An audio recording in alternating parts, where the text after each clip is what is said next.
but a lot of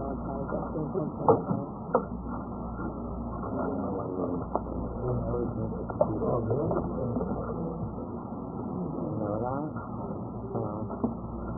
try to be mindful of that, but they want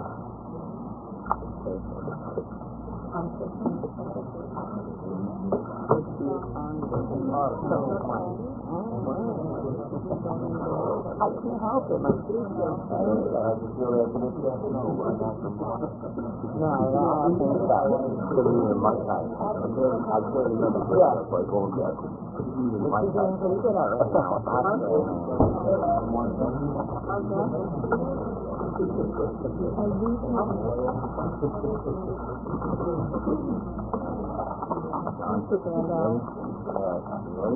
Okay. All right. Good morning, everybody. Welcome to our August 12th, 2014 meeting of JCOPE. I will start with a review of the minutes from our July 22nd meeting. Are there any comments or questions about the minutes? If there aren't, I will entertain a motion to adopt the minutes. Second. Somebody moved. Who moved? Somebody? I did. There was Commissioner Ross who moved, I think. Okay. We have a second? Commissioner Weissman, all in favor of adopting the public minutes from our public session, say aye and raise your hand. Anybody opposed? Seeing none, the motion carries unanimously. I'll now turn to our Executive Director to give us a report on a number of items. Last week we issued a new ethics reminder. The new reminder reminds the state employees of the 30-day rule when they are approached or interested in considering a new job opportunity. That ethics reminder is up on our website, and of course, the public is invited to contact our office if they have any questions about that. With respect to the public service announcement regulations, those regulations are now final. They're in effect on an emergency basis, and they'll be published in the State Register tomorrow. As a reminder, the blackout period, the 90-day blackout period is in effect for the primary and general upcoming elections.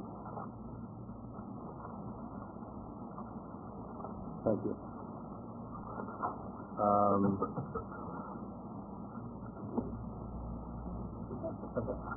So now let's turn to item 4 on our agenda, which is an application for exemption from the source of funding disclosure requirements. In particular, we have before us an application from NARAL Post America, which you can find in your book at attachment D.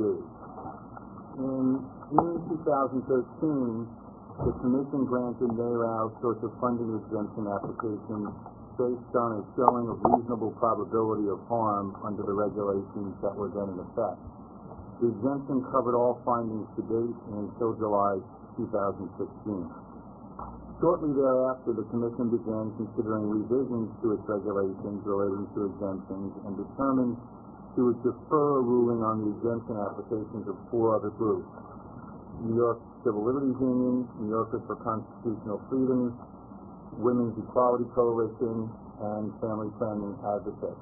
The Commission then changed the evidentiary showing in the regulations from, quote, reasonable probability, end quote, of harm to, quote, substantial likelihood, end quote, of harm, in order to be consistent with the statutory language.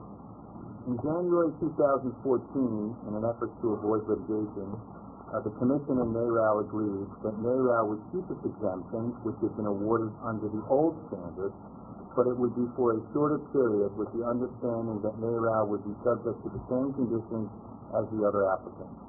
Consequently, NARAL will be required to submit a new application for an exemption for the July 15, 2014 semi-annual filing. In the interim, the Commission denied the applications of 4 other groups: the New York Civil Liberties Union, New Yorkers for Constitutional Freedom, Women's Equality Coalition and Family Planning Advocates. Last month, a hearing officer, pursuant to our process, reversed the Commission's decision. In light of the hearing officer's determination, the Commission resolved that the group's exemptions should run for 2 years, requiring that the group reapply for exemptions in July 2015. NARAL reapplied for exemptions as it was required in July 2014. NARAL's application presents similar evidence to the applications submitted by Family Planning Advocates and Women's Equality Coalition that were considered by the hearing officer. The issue today before the Commission is the status of NARAL's exemption. I submit the Commission should consider that the hearing officer's recent decisions were based on substantially similar records. Further, as a matter of fairness, NARAL should be treated in a manner consistent with other groups and not be put in a detrimental position due to its consent to a reduction in the term of its initial 3-year exemption. Putting NARAL on the same timetable as the other 4 groups has the added advantage that the Commission can review its existing regulations and make any necessary amendments in advance of the exemption application. In sum, the Commission could resolve today that NARAL's exemption will continue for the same period as the other 4 groups, and NARAL need not reapply for an exemption until July 2015. Is there any discussion on this matter? What do you ask me to do? I would so move in accord with the Chair's statement that we give them an exemption until July of 2015. That's exactly what I'm suggesting the Commission consider, George. Can we have some discussion? Of course, Yeah, absolutely. I guess my first question in regards to this discussion agenda is NARAL perform abortion? Is my first question. Such as a Planned Parenthood.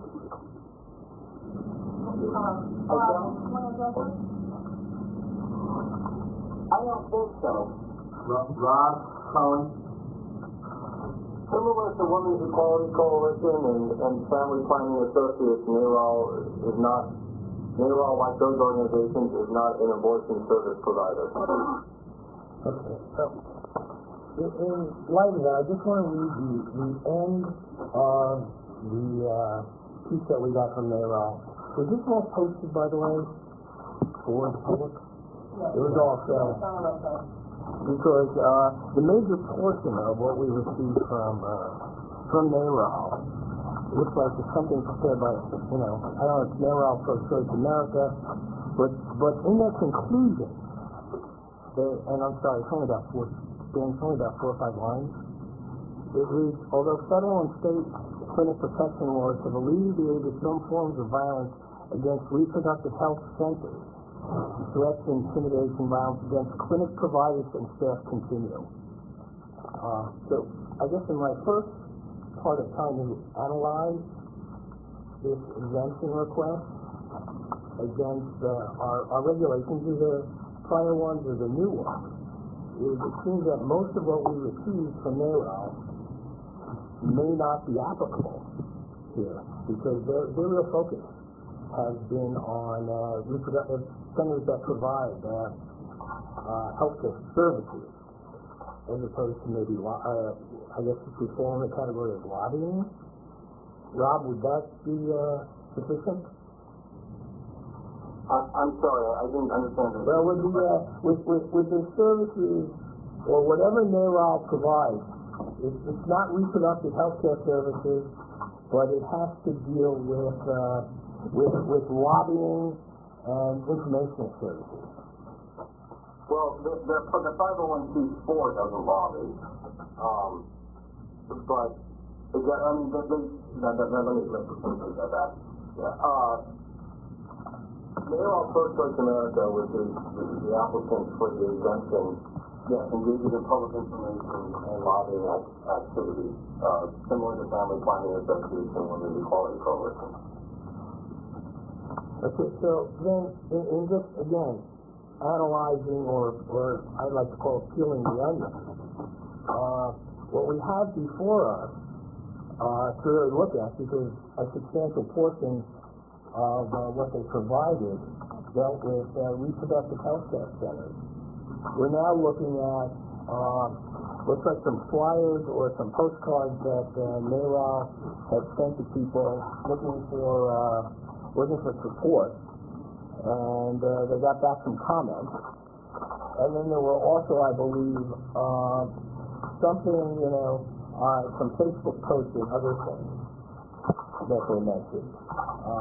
So I'm just not quite sure that they actually need to test provided in our the statute and the regulations, which to me is the litmus test. It's, there may be other types of issues that people want to focus on, but for us, I think we have to focus on the application of the statute and the regs to what we have before us. I don't understand what you're saying, George. Well, Your Honor, what I'm really saying is that if this is Planned, more succinctly, if this is Planned Parenthood, the analysis would be different. Okay, because Planned Parenthood does provide the women's reproductive service.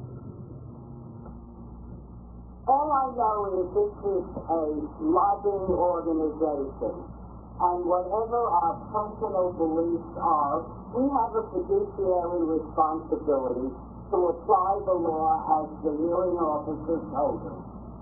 And I think this organization qualifies.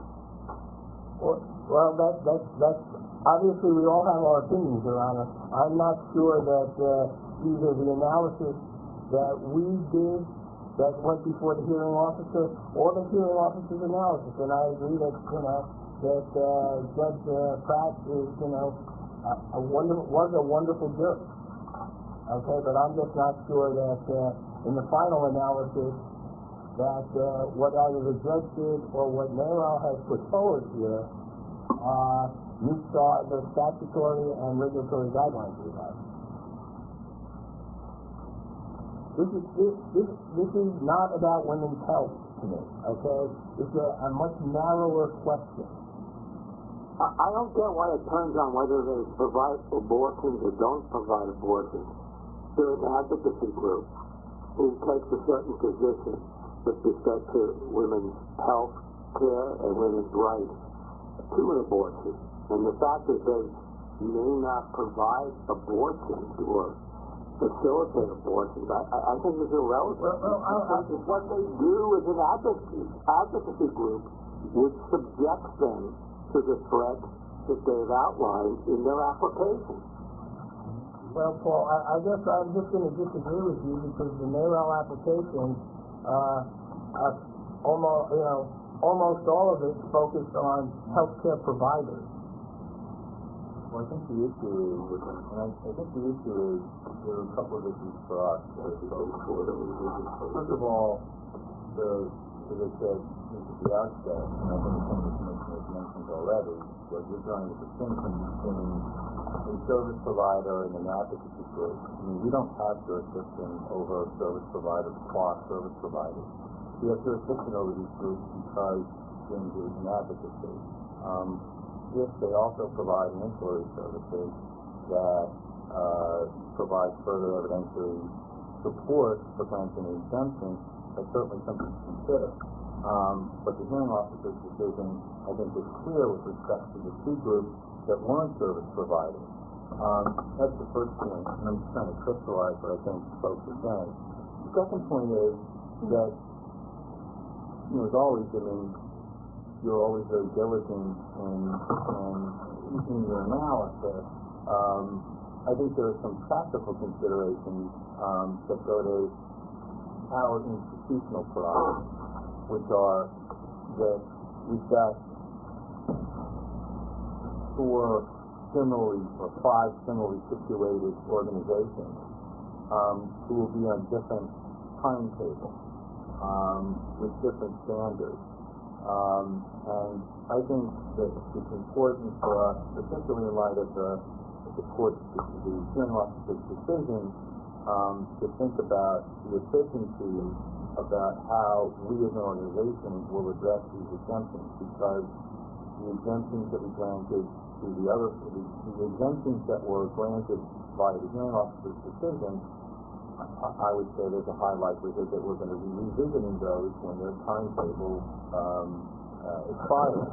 And so, rather than have the commission go through these discussions on a seriatim basis, I think, and having spoken to a number of commissioners, there is an institutional prerogative here on our behalf try to do this in an efficient way, which is not just beneficial for the group, but for the public and also for how we conduct our business. So I think there are those two considerations.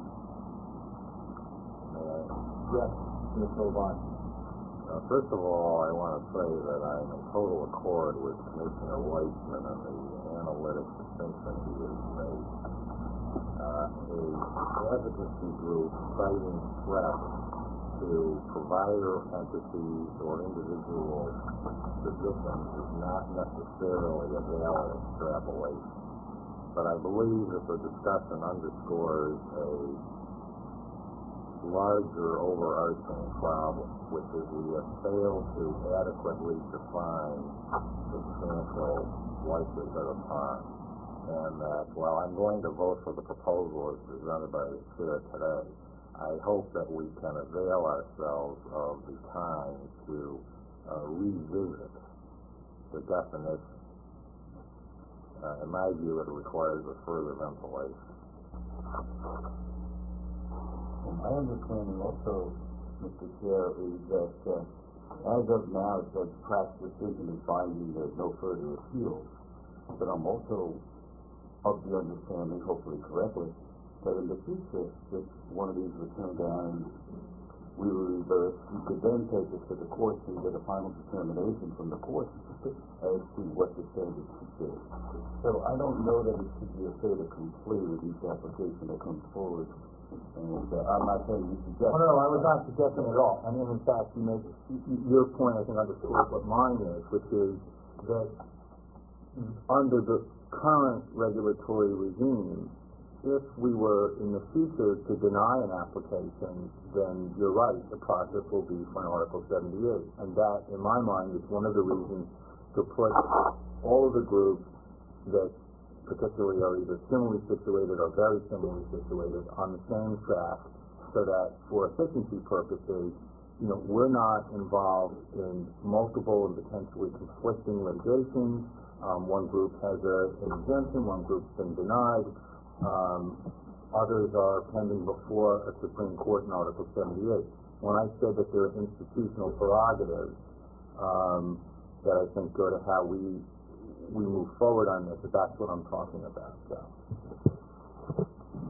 My understanding, too, is part of the hearing examiner's determination was based on a lack of a full commission's analysis of the application and the rationale for the original denial of those other four applications. Most of the discussion that we had, I think, unfortunately, was done behind closed doors and in executive session. And I do think it's important when we discuss these things, and George touched on a lot of it, but we need to go through a specific analysis as to what these specific threats are and whether or not it should be allowed to have an exemption. I mean, quite frankly, what I talked about previously, as you'll know, is these are lobbyists, this is special interest, and what we're talking about is allowing a special interest to hide donors' money. And I don't know if you want to talk about it now or later, but it seems like we're having a decent discussion now. And as I look through the application of NARAL, once again, the same thing comes to mind with me, which is there's no specific pointing to any donors that were subject to any harm. None. Zero. There's healthcare providers in different states, nurses, etc.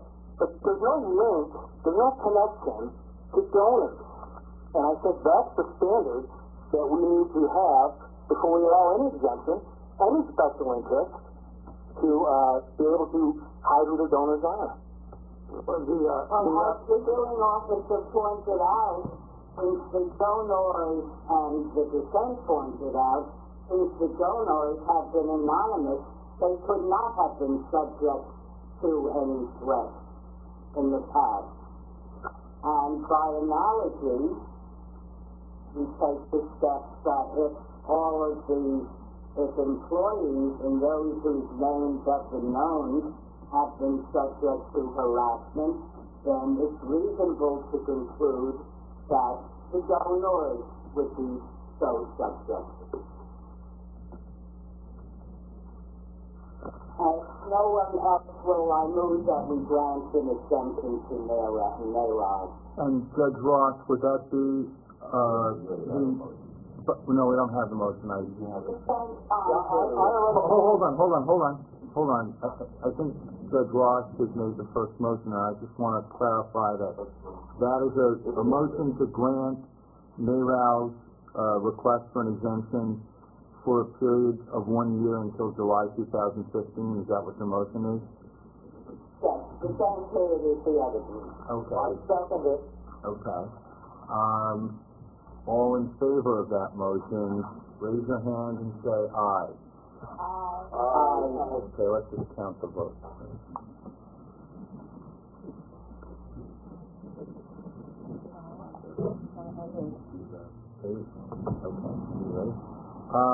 All opposed, raise your hand, please.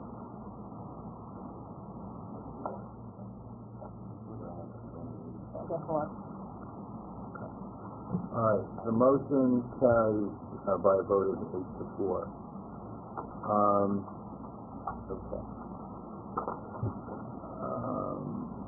Unless there is any new or other business. I have a other business question, administrative question.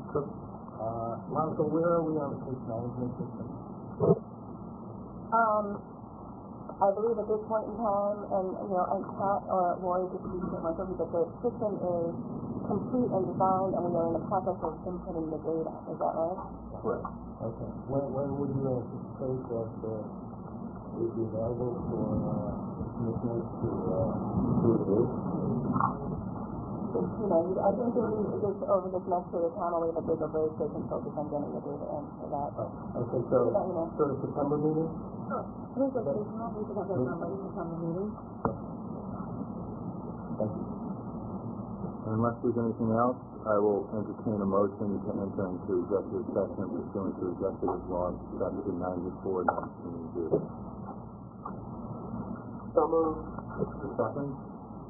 Second. All in favor, raise your hand and say aye. Aye. Any opposed? Seeing none, the motion is carried. We'll now enter into executive session and we'll return to the public session when we complete our business. So we need executive session. So